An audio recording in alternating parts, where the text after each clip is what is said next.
budaya yang terdapat di dalamnya. Salah satu keberagaman budaya di Indonesia adalah Pulau Bali. Nah, Pulau Bali adalah pulau dari ribuan pulau yang terdapat di Indonesia.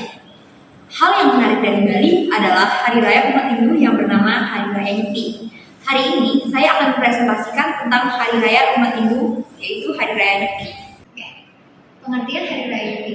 Hari Raya Nyepi adalah hari raya umat Hindu yang diambil berdasarkan penanggalan kalender Caka. Sejarah Hari Raya Nyepi.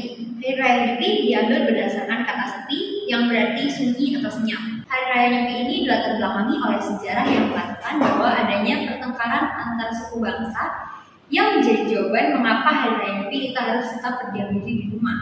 Karena dari berdiam diri di rumah, manusia dapat merefleksikan apa yang menjadi kesalahannya selama ini. Persyaratan memulai Hari Raya Nyepi. Yang pertama, harus sunyi selama 24 jam. Setiap penganut agama Hindu harus tetap berada di rumah selama 24 jam ke depan. Aktivitas sunyi ini dilakukan karena Hari Raya Nyepi dipercaya memiliki tujuan untuk mengelabui setan-setan yang ada dan juga untuk agar manusia dapat merefleksikan kesalahan yang terjadi selama ini.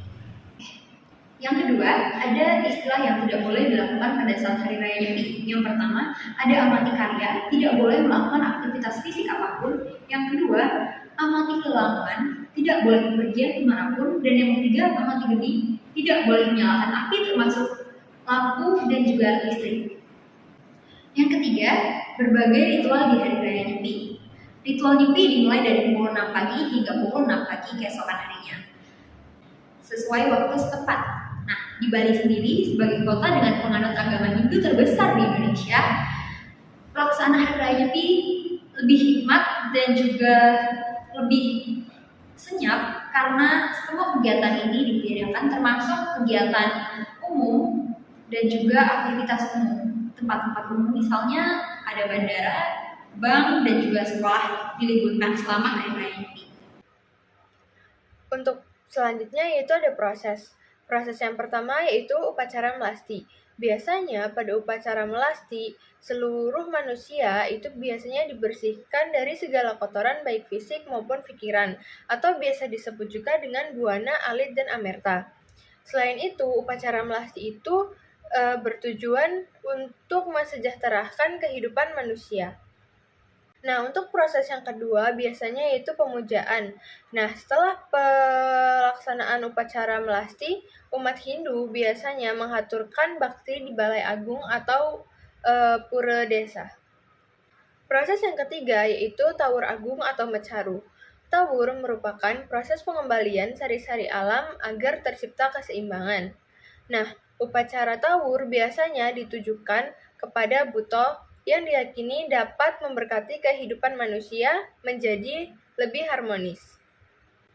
Lalu untuk proses yang keempat yaitu ada Nyepi atau Sipeng. Upacara Nyepi ini biasanya dilaksanakan sesuai dengan persyaratan dari umat Hindu sendiri. Untuk tahap terakhir dari proses Hari Raya Nyepi yaitu ada Ngembah Geni. Ngembah Geni ini biasanya dilakukan di tahap paling terakhir. Nah, setelah melakukan tahap terakhir ini, biasanya umat Hindu sudah diperbolehkan untuk melaksanakan aktivitas-aktivitas seperti semula dan mulai kembali dengan tanggung jawabnya masing-masing. Pada umumnya, umat Hindu akan melakukan atau berkunjung ke sanak saudara dan kerabat untuk saling menyapa dan bermaaf-maafan. Sing sing jange, sing sing